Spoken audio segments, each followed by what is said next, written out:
Hello, and welcome to Emery Tales. This week's story is Law and Sacrifice. Let us begin. The man walks quietly toward the battle. Nothing about him is unusual. Bald, male, average height, slightly overweight, with a graying beard to the middle of his chest. His clothes are equally as plain: blue jeans with visible wear, brown boots, and a gray shirt under a leather jacket. He's about as average a sight as anyone could expect, unremarkable in nearly every aspect save perhaps his eyes. However, as he closes in on the embattled military force, there's a subtle shift in the air. Strange energy creeps over the area as he continues onward. The man is completely unnoticed as he reaches the human battle line, no doubt owing to the demon's horde which is currently absorbing the soldiers' attention. Sure, he's out of place this close to a combat zone, but he wasn't something of note. That illusion shatters the moment one of the creatures breaks the human defense line. It has become all too common for the creatures the troops were calling Minotaurs to batter their way into human forces. They are large, faster, and stronger than any human alive, and their thick hide makes them hard to kill without either high caliber weapons or massed fire. Specialist Julia Monroe turns just in the nick of time to escape the massive cleaver wielded by the 10-foot tall monstrosity. That is when she notices the civilian approaching from behind her current position. The man points his middle and ring finger toward the Minotaur, and within seconds, four chains burst from the ground and seize the beast man. The hulking creature struggles against the dull gray chains now biting into its flesh. The soldiers don't even hesitate, proceeding to bring the Minotaur low under a hail of bullets. She couldn't help but notice the dispassionate expression on the man's face as he continues forward, seemingly unbothered by the ongoing conflict. Julia calls out to the stranger, but he doesn't respond and merely continues to stride directly toward the oncoming horde of demons. Specialist Julia and her surviving squad mates, Sergeant Lao Kamo and Private First Class Malsun Cho, launch over the short concrete barricade they had been defending and move to retrieve the errant civilian. The three soldiers run as fast as their adrenaline saturated bodies will allow them in their body armor. They watch as the demons turn their attention toward the easy prey. The three know that even though they are closer, none of them could reach this lost cause before he will be swarmed and torn apart. The three slow their dash and begin backing away toward the barricade when the event gets turned upside down. The man stops and holds out both of his hands toward the oncoming threat before him. There, before the eyes of the three soldiers, a steely gray light came from the man's open palms. As the demons close in around him, chains, dozens of them, explode from the ground and begin violently lashing the demons. Viscera flies and roars of hate and agony fill the air as the surge collides with the writhing tendrils of metal. The three stand, shocked at the sight. This man is a mage. The chains steadily gain speed as they tear through one demon after another. The display becomes increasingly more gruesome as the chains invade the sound barrier and begin ringing out metallic whips and thunder peals as they crash through the demons. Slowly, the man begins to walk forward again. Anytime the demons are not swarming the man, his chains scream through the air and hungrily seek out a new beast to drag into their frenzied dance. Malsoon and Julia both look to their sergeant for some direction. Okamo, for his part, is mesmerized by the sight before him.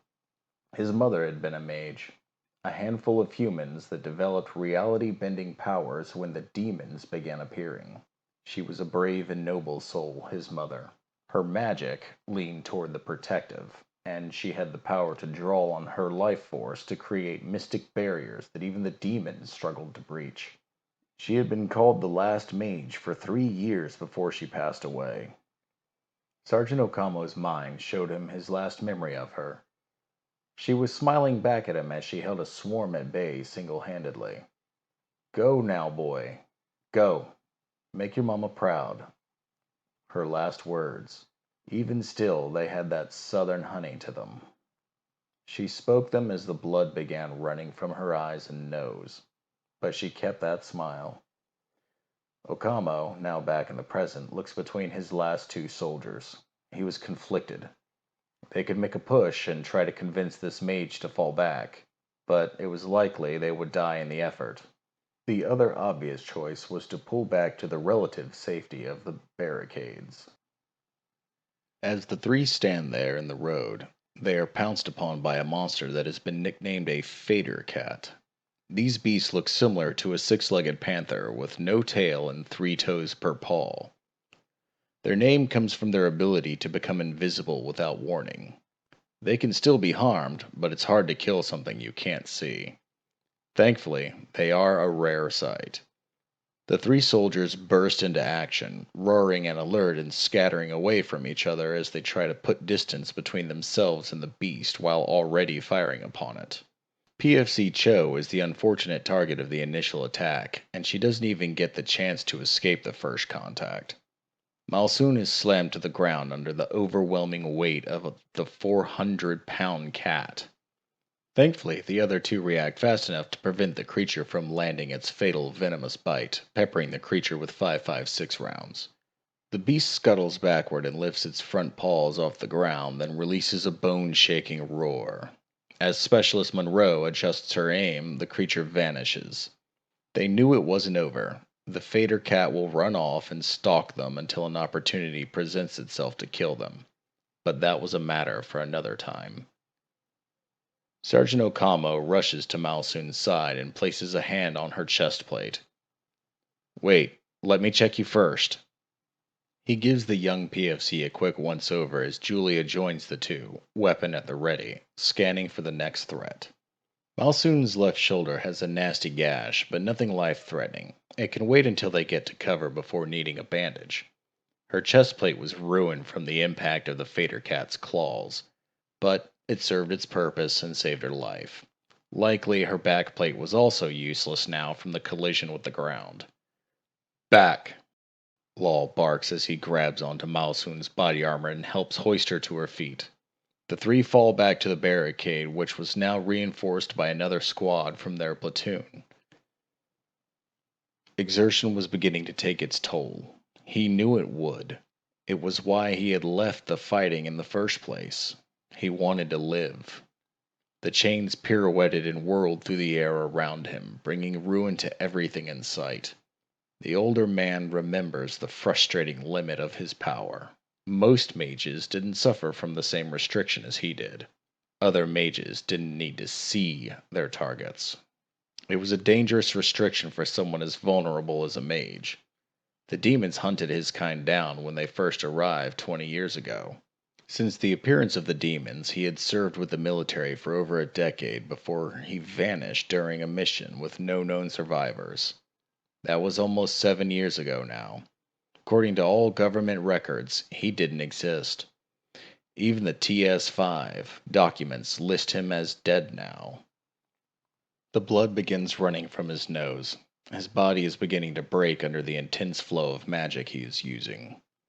All around him, demons are being torn apart. As the bodies begin piling up, it starts impeding his progress. As he continues to burn his life fuel, he thinks back on what drove him to this suicidal decision. Over the last 4 years, he had kept in contact with a few select individuals to keep abreast of the war efforts. He mapped battlefields, charted movements, and struggled to divine the demons' goals for years. It used to be simple. They swarmed toward any mage they could find, and by means yet unknown, they could track mages any time they used magic. His mind drifts further back to her, as he wades through the carnage. Evelyn Okamo. The woman was magnificent. She would give you the last of her rations if you were hungry, and on countless occasions she would flare out her magic power to draw demons away from friendly forces and other mages. Evelyn carried the weight of the war on her shoulders, and she had done it with a smile. His thoughts were dragged back to the now as a demon evades his chains and manages to close in on the man. A sudden flare of anger pulses through him. The man seizes the onrushing emotion and converts it to power, then lashes out, projecting a bladed chain from his arm and tearing the unlucky Minotaur nearly in half before another chain from the ground snares the beast and drags it back into several more chains. The man looks down at his arm and grimaces. Using his own body to coil a chain had torn his flesh, elbow to wrist. The immediate threat now clear, he allows himself to drift into his thoughts again. He could still remember it clearly. He was too late to repay Mrs. Okamo for all the time she had saved his life. By the time he arrived, the soldiers had already gotten clear, and she was standing alone in a tunnel against a swarm of demons. For the first time in 3 years, he called upon his magic and created a whirling wall of chains between Evelyn and the remaining demons. He ran to her as quickly as he could. For his efforts, he made it to her just before she collapsed from her exertions. The dark, smooth ebony of her face was nearly covered in the crimson of her life force. Hey, she smiled that brilliant pearly smile of hers through the blood. Fancy seeing you here. He opened his mouth to speak, but she raised her arm a few feet to stop him. My baby made it out, and that's what matters. She fell into a coughing fit, and dark, thick blood sputtered from her mouth before she regained her breath. You keep an eye on my boy, okay? She coughed again. This time it was far weaker. Now, go on. You shouldn't see a lady like this. Again, he opened his mouth to protest, but Evelyn weakly shook her head as her eyes closed. Get, she said. He kneeled there beside her in silence and watched as one last smile crept onto her face. He heard her last breath. Blood ran from his nose, eyes, and ears, dripping steadily down his visage. The man's arm, now flayed to the bone, did not help the situation. His vision was beginning to blur. He had never pushed his gift this far before. Never had he manifested more than 10 chains. Now, however, they are screaming around him in the dozens. Carnage personified, some people would call the aftermath.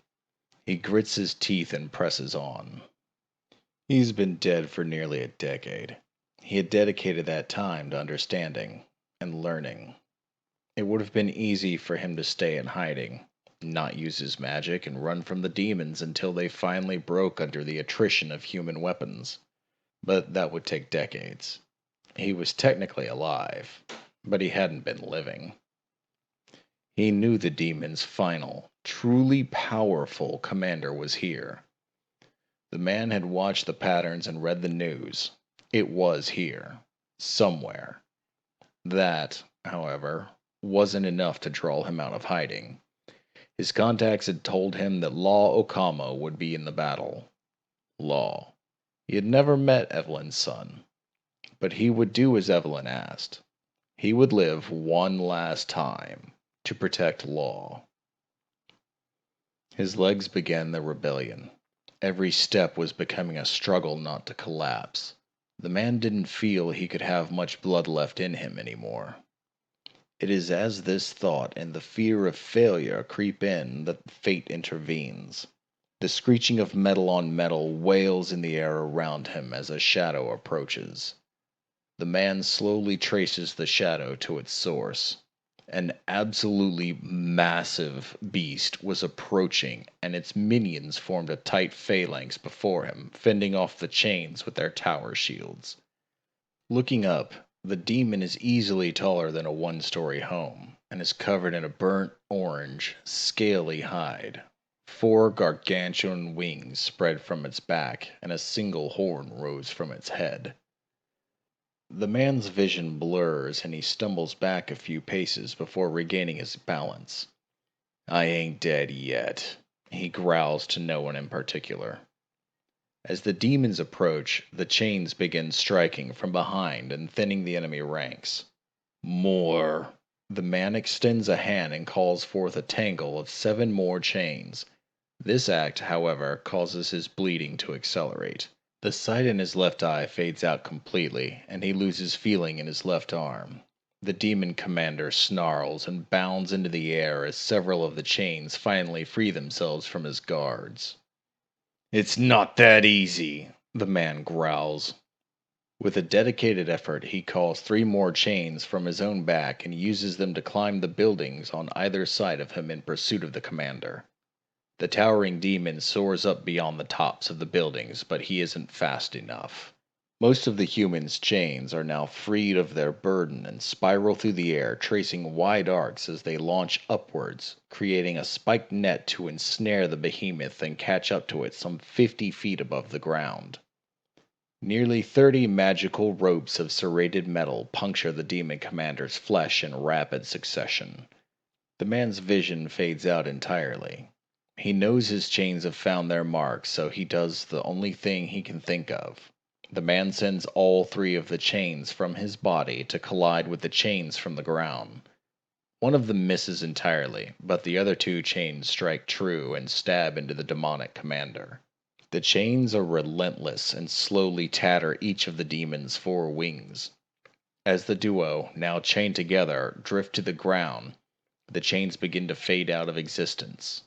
2, then 5, another 12. He could feel the last of his life dwindling. 8, 3, 1. He only has 2 chains left. The demonic commander hits the ground and the human blacks out for a moment. 1. He only has 1 chain left. The demonic creature attempts to rise just before the final chain finds its heart from the inside. Footsteps, dozens of them closing on him as the man's last senses begin to fade.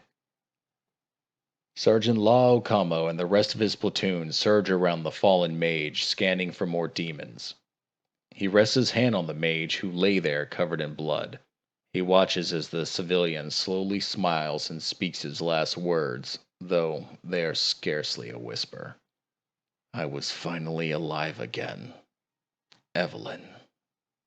Sergeant Okamo hears the man's last breath. The sergeant knelt there confused. Did this man know his mother? Or was Evelyn someone else? Reaching down, Okamo checks the man for a pulse, then keys up his radio. "Crusader 1-6, this is Crusader 1-7 Bravo, over," he says into his mic. The response came. "Crusader 1-7 Bravo, this is Crusader 1-6, go ahead, over." Sergeant Okamo took a moment to respond. "Crusader 1-6, the target is down, and we have a big body, over."